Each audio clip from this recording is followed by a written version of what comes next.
Mula sa 702 DZAS, Agapay ng Sambayanan.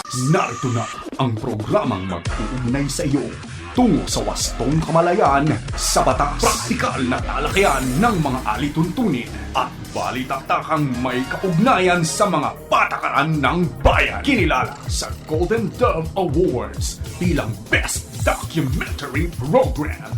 Ito ang Tabas ng Batas!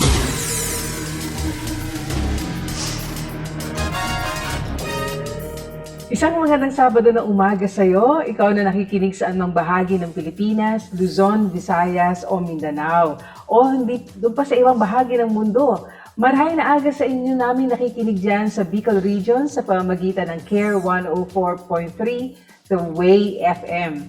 Diyan din sa Zamboanga City na nakikinig via 1116 DXAS Radyo Comunidad, Buenos Dias. Maging sa 1197 DXFE Davao, happy listening sa inyo. Napapakinggan din pala tayo sa 1062 DXKI, your friendly voice sa Coronadal City. Kaya naman, binabati natin lahat na nakikinig sa City of Coronadal at South Cotabato.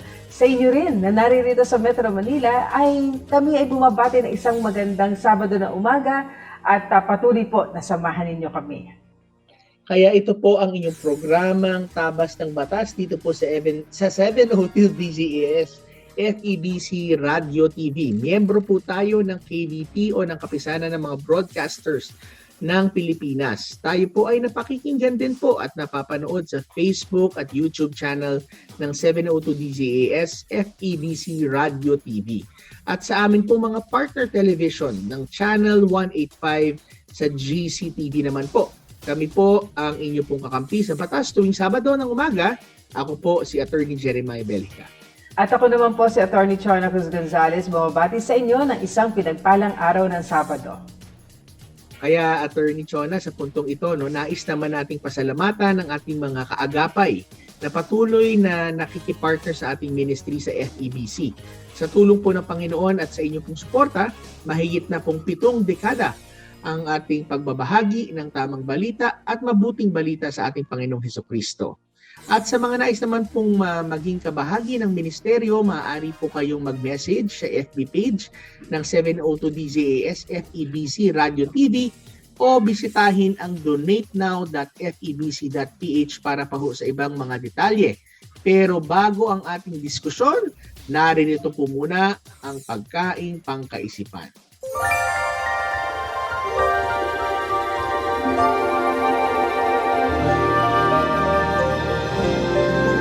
Mula po sa aklat ng Roma 15:13, puspusin nawa kayo ng Diyos na siyang bukal na pag-asa, at nawa ay pagkalooban niya kayo ng kagalakan at ng kapayapaan sa pamamagitan ng inyong pananampalataya upang mag-umapaw ang inyong mga pag-asa sa pamamagitan ng kapangyarihan ng Espiritu Santo.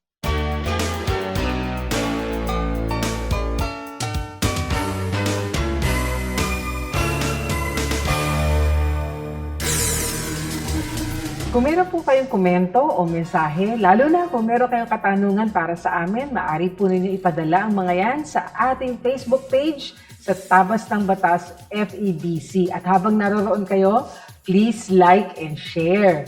Sa pagbabalik ng Tabas ng Batas, tutungo na po tayo sa ating segment na punto por punto. Tabas ng Batas! Paksang legal na siniksik sa mga kaalamang praktikal sa isang makabuluhang talakayan sa Punto por Punto.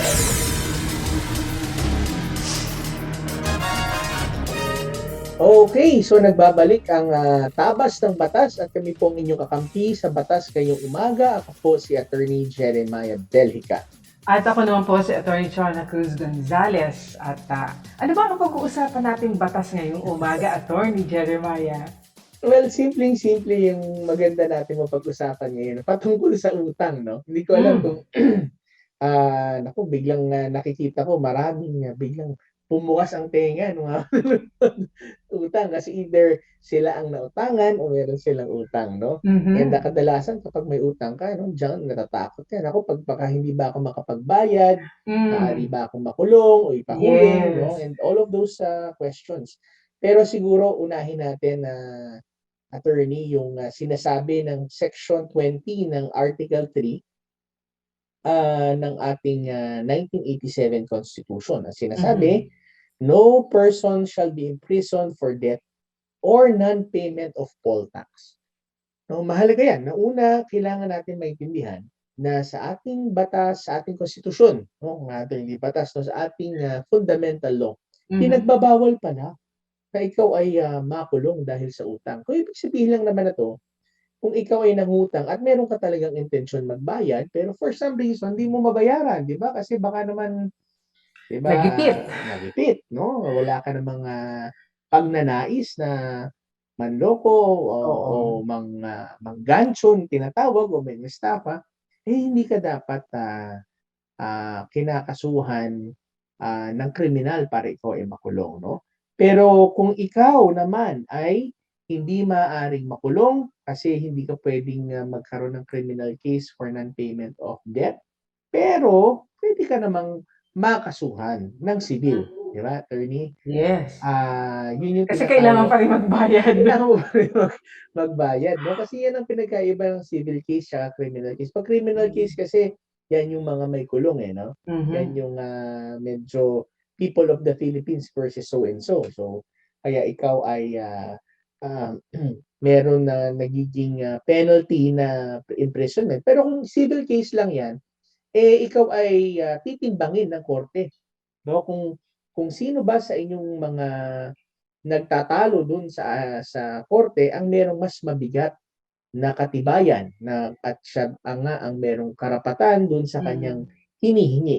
Pero sa lagay ng utang, tandaan natin na ang utang ay kinakailangan merong tinatawag na no demand, no delay rule, no? Ibig sabihin, kinakailangan magpadala ka ng demand letter o at least sabihin mo dun sa taong nangutang sa'yo o taong nagpautang sa'yo ay dapat ko sabihan na, ate, brother, sister, kuya, baka pwede naman magbayad ka na in whatever way, no? Yun ang tinatawag na no demand, no delay rule sa Article 1169 or 1169 ng ating Civil Code na kung saan na sinasabi na those obliged to deliver or to do something incur a delay from the time the obligee o yung Mhm. tao na pinagkautangan judicially or extrajudicially demands fulfillment of the obligation. So, kaya ito yung sa panahon na ikaw ay siningil, doon pa lang pala tumatakbo yung tinatawag na delay nung tao, no? Yung legal delay, no? O Mhm. maaaring ordinarily delayed na siya, pero kung hindi ka nagpadala ng demand letter, kung hindi mo siya sinisingil, hindi siya legal delay. Ibig sabihin, hindi mo puwedeng tubuan ng interest kumbaga minsan kasi sila ay hindi mo pa nasisingil. So, tandaan natin ho 'yan ano, no demand, no delay rule. Kaya ho, attorney, kadalasan ang payo natin talaga sa ating mga tagapakinig Mhm. ay magpadala muna ng demand letter. Para 'pag may pinadala kang demand letter, siguradong delayed na yung taong nangutang sa inyo at ngayon naman ay puwede mo na siyang singilin para siya naman ay magbayad, 'no? Parang official na 'no, na naniningil ka na. Baka nakalimutan, eh. Baka, oo, may due date na pero hindi pa niya napansin. So, Yeah, instead na magkasuhan kaagad, maganda na padalan oo. muna ng demand letter, Actually, ayan. attorney, yung iba siguro nagtatanong, paano ibig sabihin hindi pa ako puwedeng mag-file ng kaso agad? Well, actually puwede ka naman mag-file ng Mm. kaso agad, pero yun yung tinatawag na judicial demand na ginawa mo nung oras na nag-file ka ng kaso, that's the time na sasabihin natin na siya talaga ay iyong siningil na, 'no? Pero Mhm. sabi nga, baka naman puwedeng kung kapitbahay mo 'yan 'no, kaibigan mo 'yan, ano muna baka konting paalala kahit text Mhm. message or yung iba sa isang sulat lamang ng abogado na kakilala mo ay nagse-settle na naman sila. Mm. At magandang nalinaw din 'yun ano, Attorney Jeremiah dun sa, punto na dun naman sa may pagkakautang, may obligasyon po at kinakailangang bayaran yung obligasyon na 'yan. Bagamat binanggit ni Attorney Jeremiah kanina mula sa saligang batas na hindi makukulong, pero ibig sabihin hindi makakasuhan, may kaso pa rin po ano, may civil case para i-demand yung pagbabayad ninyo ng inyong pagkakautang. At kung yan may kalakip na, di ba, madalas nag-i-issue ng cheque, at yung cheque walang pondo, tumatalbog siya. Aba, ang pagpapatalbog ho ng cheque o hindi pagpopondo sa cheque na inyong, di ba, ibinabayad, yan po, may criminal liability po yan. So, nabanggit ni Atty. Jeremiah kanina, pag criminal case yan, doon po nakalakip yung maaaring punishment of imprisonment. Kaya, mainam pa rin po na total naman napakinabangan yung hiniram na pera, di ba dapat lamang na ibalik siya sa tamang panahon doon sa ating pinagkakautangan. Yeah. Kaya naman, attorney, dun sa mga nagtatanong na, pero bakit yung pinsan ko o yung kuya ko, na ano pa, nakulong kasi hindi binayaran, kinasuhan ng estafa. Ngayon, iba naman ho yung estafa, mga kaibigan, ano, mga Yes. kasama. Pag kinasuhan ka ng estafa, ibig sabihin, ikaw ay kinakasuhan hindi dahil sa hindi ka nagbabayad ng utang, pero dahil ikaw ay sinasabing nakapanloko. Iba yun no? Yes. So, when yung sa Article 315 siya ng ating revised penal code, no? Kapag merong tinatawag na deceit at nagkaroon ng damage, no? Ibig sabihin na nanloko, ibig sabihin nung umpisa pa lamang wala ka ng intensyon magbayad. Ibang usapan yan. Hindi po yun pangungutang. Yun po ay panloloko. Kaya ho, ano ho yan? Yan po ay nagkakaroon ng estafa. Pero kung ikaw naman, attorney, na, di ba, kung meron ka naman na talagang pagnanais talaga na magbayad, ano yan, hindi yan makukulong. Pero maalala ko lang, ano, yung mga, mag-ingat din ho kayo. Pero pag may cheque po kayo na ini-issue naman sa utang ninyo at tumatalbog, ay ibang usapan yan. Yan po ay BP22 case na tinatawag. So, maaari din ho kayo diyang magbayad at depende na ho sa judge kung kayo po bibigyan ng penalty naman ng imprisonment. Pero kadalasan ngayon, hindi na rin Hindi na rin no? So, anyway, na lang. pinagbabayad ka na lang. So, ang lesson natin for today, kung attorney, magbayad tayo ng utang natin. Yes. Bottom line, yun pa rin. So, yan po, ano, ang ating tinampok na batas dito sa ating punto per punto segment. Kaya mamaya po sa pagbabalik ay abangan naman natin ang akala at panukala segment. Tutok lang po kayo, mga kaagapay. Babalik po tayo dito sa Tabas ng Batas. Tabas ng Batas! Pagbibigay linaw sa mga palapalagay, ugnay sa mga panukalang batas. Akala at panukala.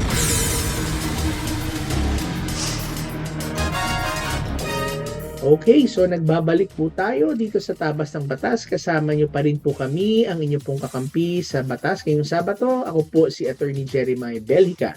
At ako naman po si Atty. Shona Cruz Gonzales at matapos ang ating unang segment, ay narito na tayo sa ikalawang segment natin, ang akala at panukala, kung saan tayo po ay nagbibigay ng pagkakataon na mapag-usapan ang mga pinapanukalang batas ng ating mga legislators. At maganda yan, Attorney Jeremiah, kasi pinapanukala pa lang nila, nalalaman na natin. At bago pa siya maging batas, meron na tayong kahit paano kaalaman patungkol doon. So bigyan natin ng pansin, isang panukalang batas. Ito, syempre gusto natin to, lalo na sa panahon pa rin ng pandemya, An act providing additional cash assistance program for Filipinos to aid in mitigating the effects of the current coronavirus pandemic. Nasa pandemic pa rin tayo.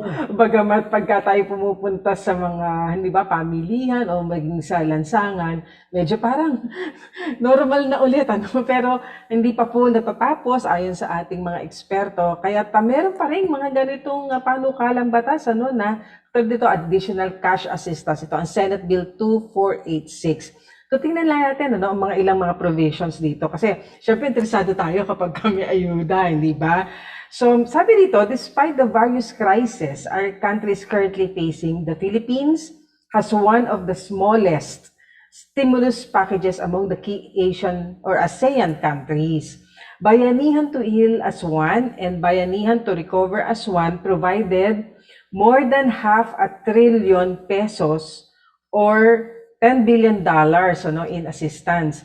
However, in the statistics provided by Singapore Institute for International Affairs, this is still low as compared to those in Thailand na around $75 billion, Malaysia around $60 billion, Singapore 40 billion, etc. So, maliit daw yung ating naipamahagi sa pamamagitan ng mga panukalang batas na naging batas, malayo pa rin daw. In 2020, the World Food Program stated that millions of people worldwide suffered from acute hunger. That the COVID-19 pandemic could now double the number, putting an additional 130 million people at risk of suffering acute hunger. So, syempre ito pa isang bagay na ating tinitingnan din naman. True enough, based on a rapid nutrition assessment survey conducted by the Food and Nutrition Research Institution, 62.1% of Filipino households experienced moderate to severe food insecurity in 2020. Maraming factors yan, Atty. Jeremiah, kasi unang-una, syempre, nawalan ng trabaho, nawalan ng kita o nabawasan ng kita, hindi ka makalabas. So, lahat ng bagay na ito, o yung mga magsasaka natin, marahil, imbis na dati talaga nakakapagtanim sila dahil nga sa mga lockdowns, etc. Medyo nabawasan din yung productivity, yung kanilang gawain, doon sa kanilang mga pagtatanim. So, maraming bagay na idinulo talaga itong pandemya na ito. At itong panukalang batas ito, ang sabi, ay it seeks to introduce a cash assistance intervention to save lives and ease the burden of Filipinos struggling in the pandemic.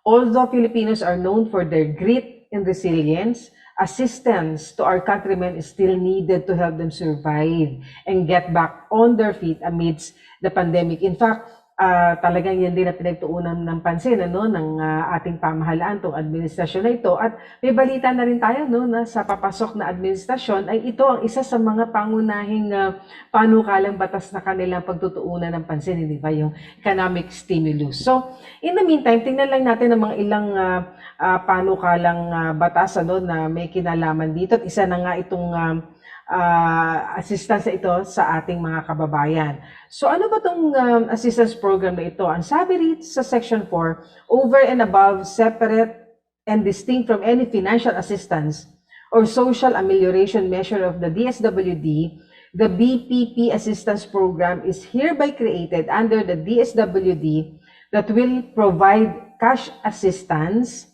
So may parang pandagdag to, Atty. Jeremiah, through the most expeditious, transparent, and simple process to all Filipino families and individuals. Alam mo, itong isang naging naging problema nitong nakaraan na nagpa-distribute ng mga cash assistance yung bang medyo nagkaroon ng discrepancy sa listahan, di ba? Isa yan.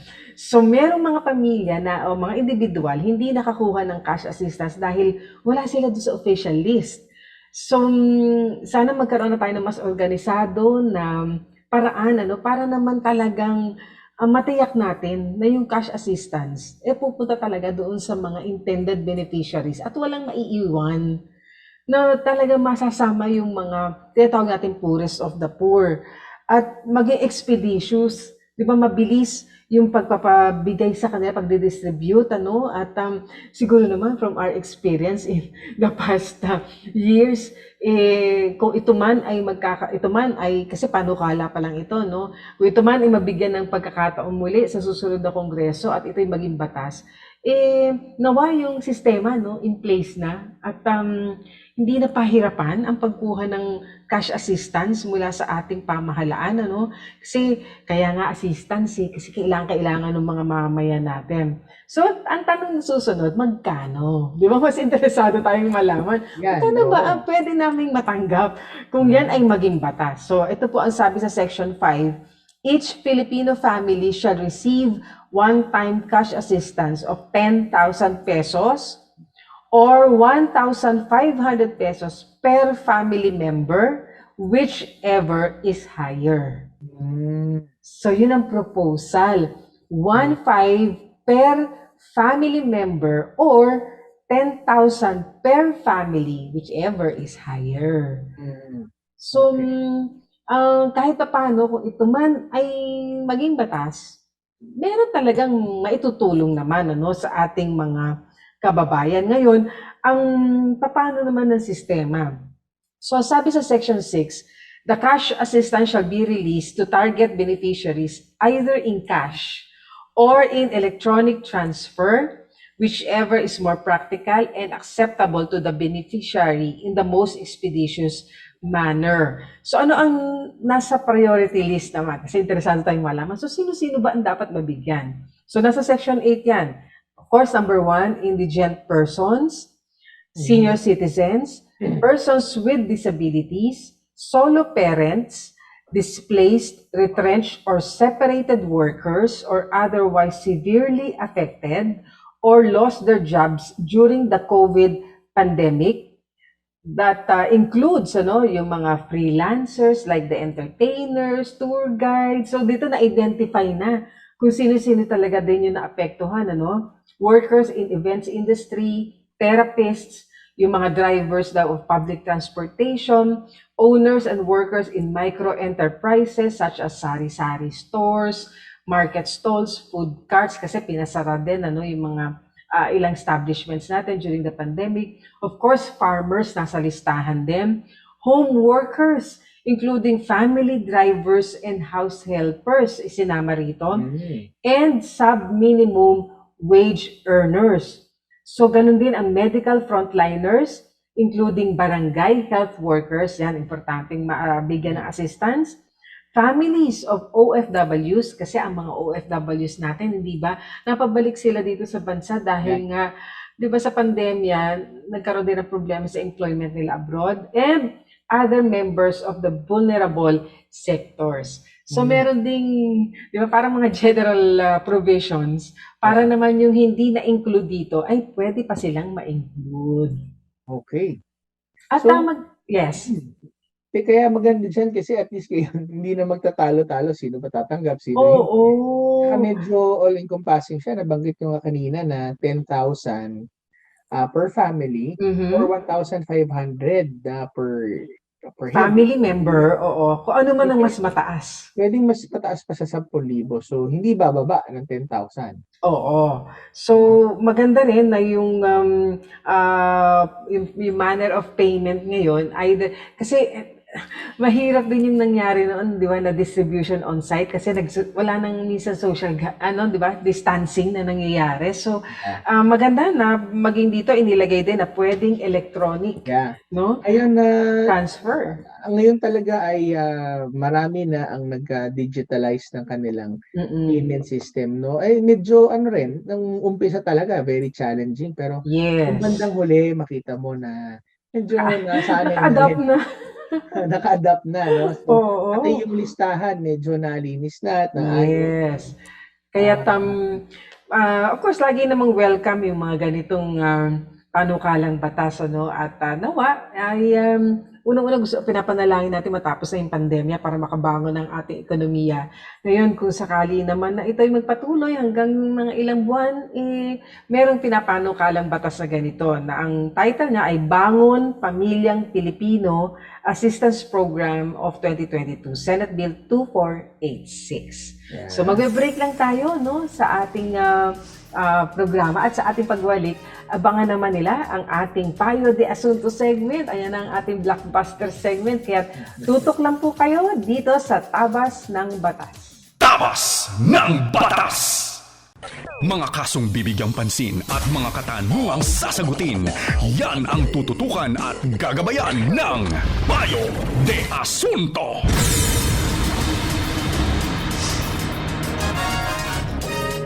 Okay, so tayo po'y nagbabalik sa ating programa at dadako na tayo sa ating segment na Payo de Asunto para sagutin po ang inyong mga katanungan. Ayan.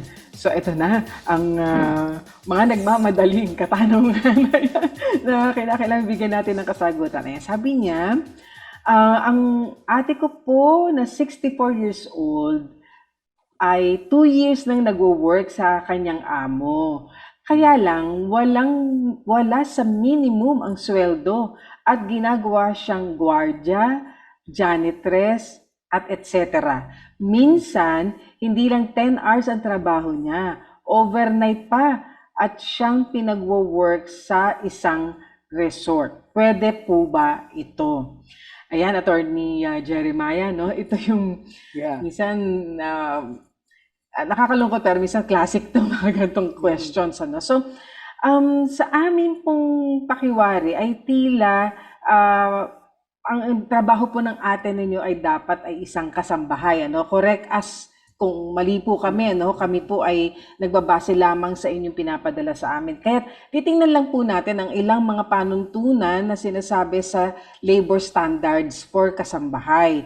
So sinasabi po rito, all household working arrangements or agreements shall be covered by a written employment contract. So, dapat po talaga, kung para hindi ganito ang sitwasyon na hindi mo malaman talaga ano ba ang trabaho. Ano ba ang job description? Ano ba ang dapat kong tanggapin na sahod dahil ito ang gagawin kong trabaho? Yan po ay nakasaad sa batas, yung kasambahay law, na dapat po ay nasa isang kontrata para po malinaw sa pinagtatrabahuhan at doon sa ating kasambahay kung ano ang hangganan ng kanyang obligasyon at trabaho at magkano kanyang tatanggapin kada buwan. Ang work description nakalagay rin dito, Attorney Jeremiah, sa section 14, at ang sabi, the scope and description of work of the kasambahay shall be identified by the employer provided the kasambahay agrees to the same. So, dapat pagkasunduan nila. So, ikaw ay maglalaba ba, magluluto, o kung siya ba ay magiging gwardiya rin o janitress. Dapat nakalagay lahat doon yan, Ngayon, pag may kinalaman po doon sa trabaho, ang nakalagay lamang dito sa batas ay rest period.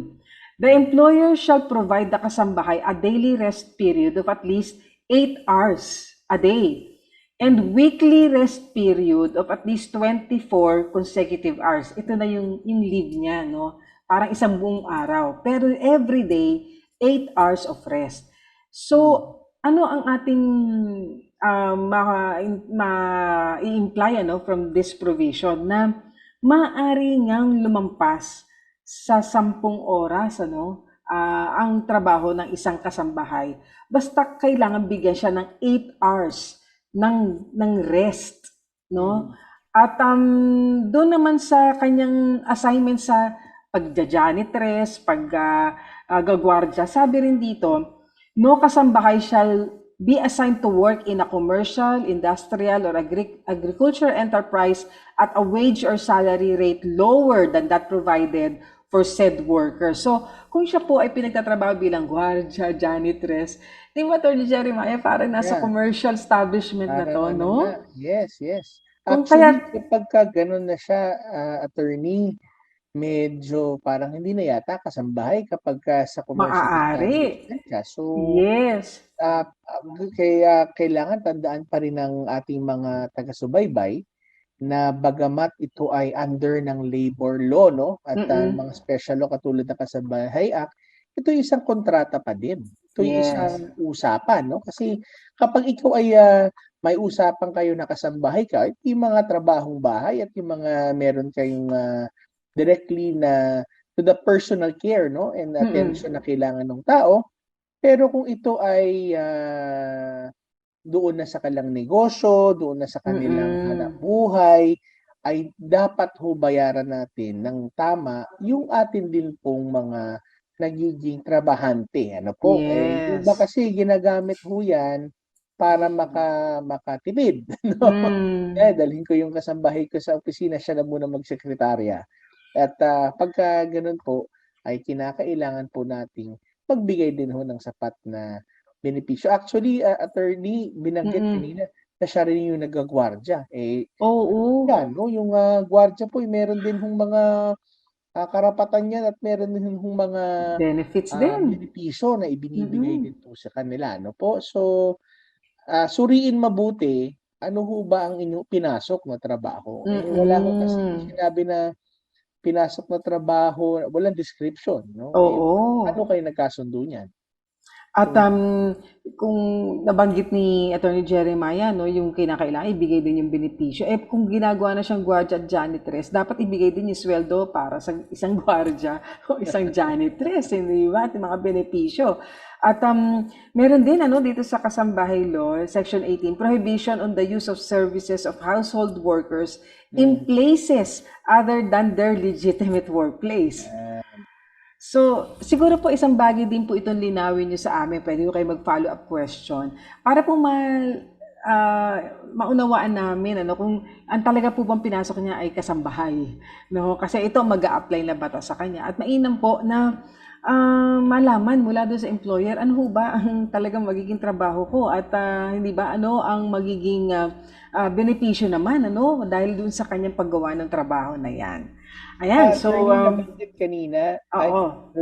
banggitin ko lang mabilis, nabanggit kanina yung minimum wage. Alamin ninyo ho, no? Kasi kung kayo po ay empleyado talaga at pumasok po, eh dapat ho kayo binabayaran ng sapat doon ho sa minimum na bayarin. Yes. Sweldo na inyo kung dapat makuha.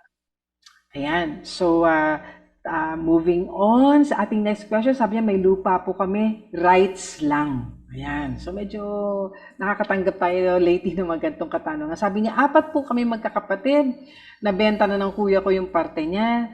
Tapos po, nung namatay yung tatay ko, yung lugar naman ng tatay ko, ang inangkin ng kuya ko, kasi raw, ibinigay daw yun ng tatay ko sa pamangkin ko.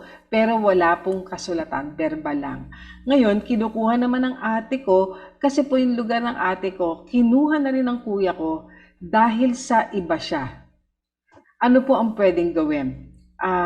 Medyo marami pa tayong lilinawin dito, no? Attorney Jeremiah. Pero kailangan maintindihan ano ba yung rights na yan, no? Yes. Yung sinasabi na 4 kayo magkakapatid, no, na nabenta ng kuya yung parte niya, tapos nung namatay naman yung tatay, yun naman po yung inangkin, no, ng kuya niya kasi daw po. So, kailangan alamin natin talaga, katulad niya sinasabi mo lagi, attorney, na you can only receive your rights, no, is only as good dun sa tinanggap mo, na yung karapatan ng taong nagbigay sa'yo, no, because you merely step into the shoe nung taong pinanggalingan ng iyong karapatan. So, ano bang karapatan ng ama mo dyan? So, titingnan mo ngayon, siya ba ang may-ari? Siya ba ay katiwala? O siya ba ay hindi ko alam, no? Tenant? Ikaw ba ay tenant? Ikaw ba? May titulo ba yan, no? Kasi kung may titulo yan, lupa na yan, eh, hindi ho rights na tinatawag. O ito ba yung tinatawag na binigay, no, ng gobyerno sa inyo, no? So, yan ang una natin sigurong kailangan malaman kapag sinabi Yes. Kasi po, sa karaniwan, pag sinabi pong rights lamang, hindi po iyan ownership. Hindi po pagmamay-ari yan. Kundi madalas, attorney, lang yan right to possess. Diba? Yung nakapwesto po kayo riyan at yun lamang ang karapatan. So, ito ba ay namamana? mukhang doubtful tayo doon, ano, Attorney Jeremiah, no? Kasi, Kung depende kung anong oo, karapatan gusto nung oo, tatay mo dun sa at saka ano yung kanyang kasulatan diyan 'no. Pero ang mm, pinakamabuti talaga diyan lagi nating sinasabi attorney, yung titulo ng yes, lupa 'no. Kung meron naman siyang tinatawag na possessory rights diyan na dahil siya ay, naunang nakatirik sa mm, lugar at nagbabayad ng amilyar at meron siyang tinatawag na, yung kanilang tax tax declaration 'no. declaration, yes, Ayan. Eh, yung iba naman, pinamamana yung karapatan nila na mag-possess 'no. Ibig sabihin hindi sila mm, may-ari, pero maaaring patituluhan nung anak mhm, kapagka kinalaunan ano, kapag sila ay mm, umabot na dun sa, period na puwede na silang i-apply yung lupa 'no. mm. Pero mukhang hindi yun ang sitwasyon dito attorney. Oo, oo. Kasi nga kung, pag-uusapan natin yung mga resettlement areas, na ina-award ano, rights lang 'yan, eh. Yan ay, maaaring maging owner sila kung ang gobyerno ang mag-a-award ng Yan. actual title, no? So, marami pa pong bagay na maaari po ay linawin ninyo sa amin para po mabigyan namin kayo ng eksaktong, legal advice ano ho, doon sa inyong sitwasyon. Kasi sa nasabi po ninyong rights, hindi po ito pagmamay-ari, ayan, ng property. Yan, tayo dumako na sa susunod na katanungan. Sabi niya, yung bahay po ng ate ko, under na ng Balikatan, BFS, at niremind na silang bayaran dahil consolidated na daw po ang title. Wala po kami sapat na pambayad, nakatira rin doon ang nanay ko na may sakit. Ang sabi po ng BFS, pwede daw po nila ibenta sa interested buyer, ganung binabayaran naman po ng ate ko yung amilyar. Pwede ba nilang gawin to? Ano ang dapat naman namin gawin? So, attorney, tinignan natin ano yung BFS ano, in relation to consolidated na daw yung title, etc. Parang hindi balikatan. Mukhang Bahay Financial Services. Ano po, yung BFS. Ito po kasing Bahay Financial Services ay mga properties which represent foreclosed assets with titles consolidated in the name of the creditor. Ito po yung marahil sinanla, no? Yung Ito yung mga property. sanla, yan. Kaya Oo. ano 'no, yung failure clause ibig sabihin yung, rinemata, parang gano'n. Oo, dahil hindi nakabayad ano, dun sa Nakabayad. pagkakautang, Yes, dahil yes. hindi nakabayad sa pagkakautang, yung property na nakakolateral, yun Mm. ang naremata, no? Na foreclose at na-consolidate na yung title sa creditor. Ang sabi po dito, under BFS, the creditor can now freely transfer to a third-party buyer yung property. Mm. But of course, alam naman din natin ano na meron pang 1 year redemptive period ano. So, ang isang pwedeng gawin, kailangan nila makipag-ugnayan ano dito sa kung sino man itong under BFS na ito at kasi mga ano to mga companies din ito no at bigyan sila ng pagkakataon na ma-redeem nila within 1 year no yung property nila. Kasi nga po pagka na-consolidate na nila yung title ano doon sa nagpautang, syempre meron na siyang karapatan ngayon doon sa property no as the new owner. But of Tama. course, may Actually, right of na redemption.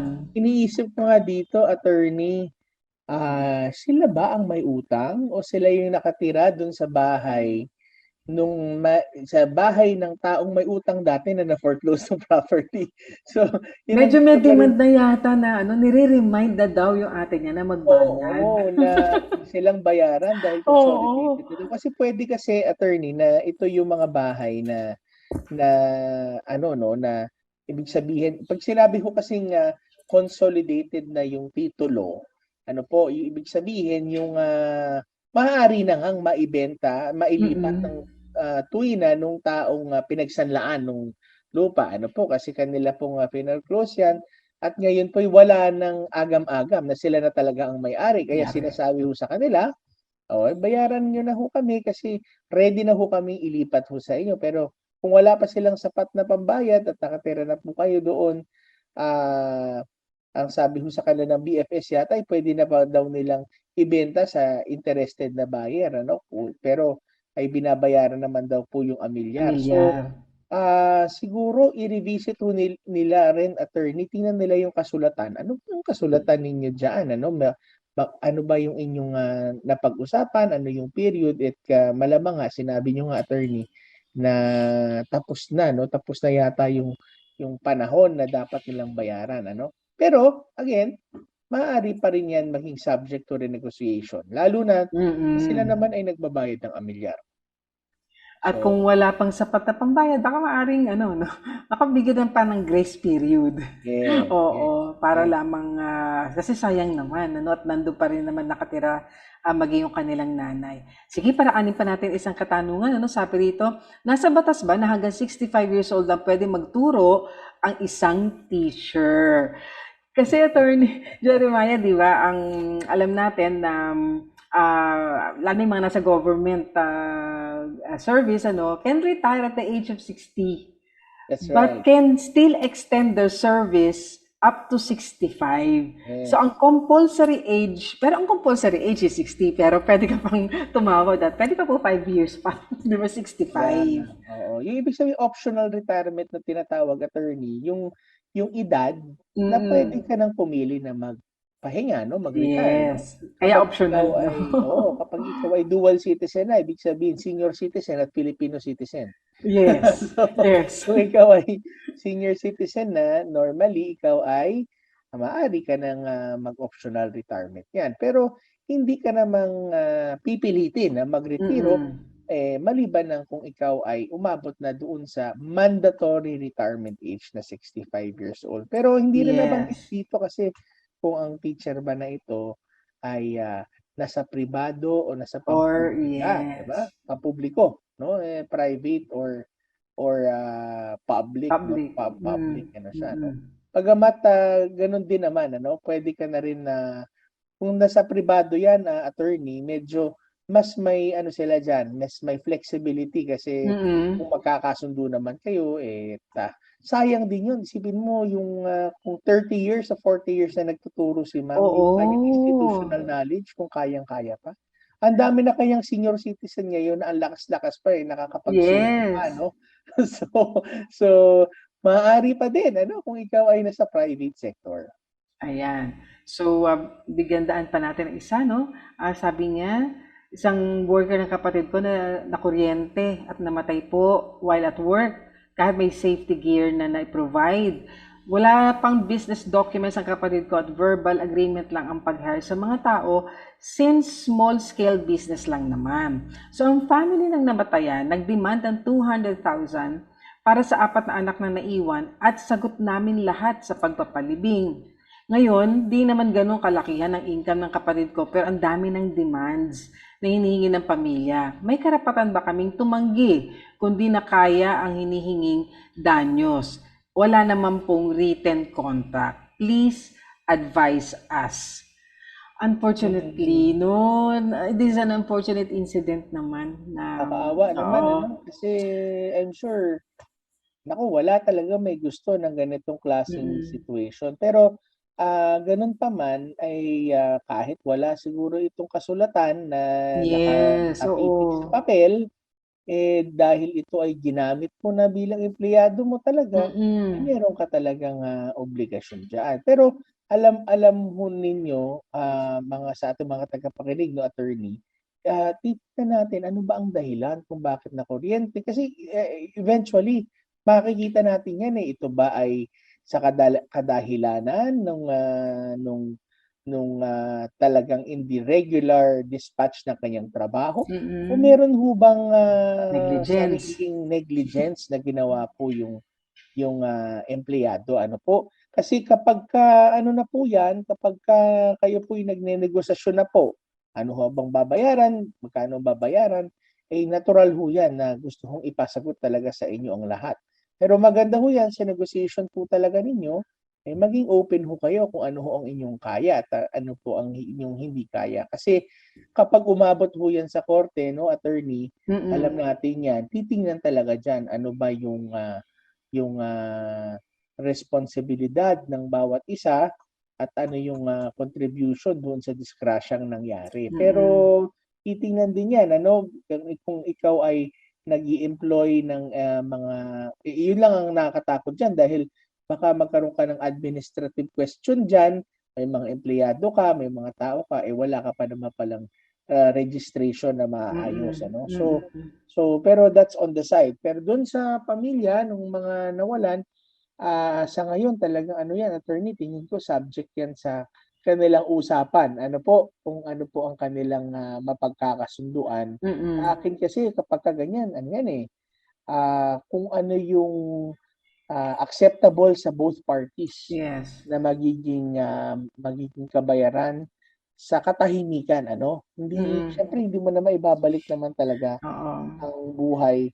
At wala ring halaga.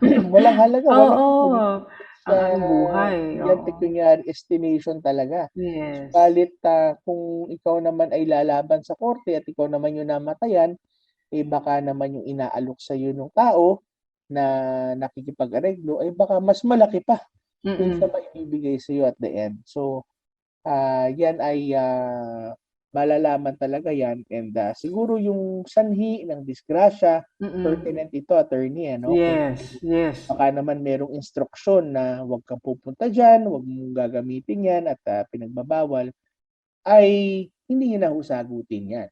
Kung meron ho kayong sinabi ang employer at hindi na po wala na sa linya ng kanyang trabaho. Yan po. Yan.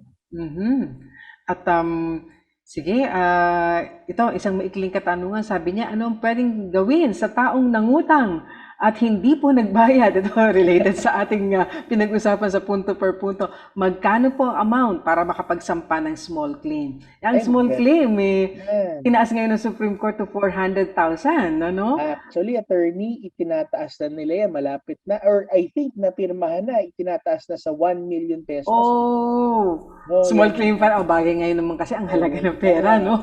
Actually, happy ako na medyo nakakontribute ako dyan, attorney.